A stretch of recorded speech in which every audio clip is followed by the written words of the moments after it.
çerçevesinde Artuklu ilçesi Kabala Jandarma Karakol Komutanlığımız 1 Eylül 2013 tarihinde kapatılmıştı. Evet. Ancak sorumluluk sahasında yaklaşık 12 bin kişinin yaşaması,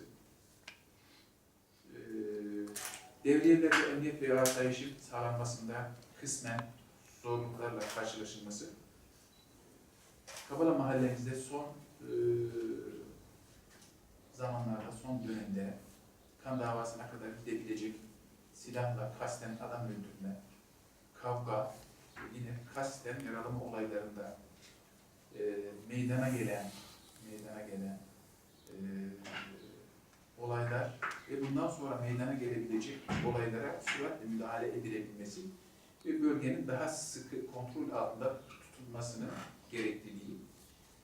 Kabala Mahallesi'nde yaklaşık 600 işçinin çalıştığı, sürekli trafik hareketliliği olan ve aynı zamanda kritik tesis olarak faaliyet gösteren mahalle çimento fabrikasının mevcut olması, Kabala Mahallesi'nde bir lisemizin, 3 ortaokul ve 4 ilkokulumuz olmak üzere toplam 8 okulumuzun mevcut olduğu, okul çıkışlarında meydana gelebilecek asayiş olaylarının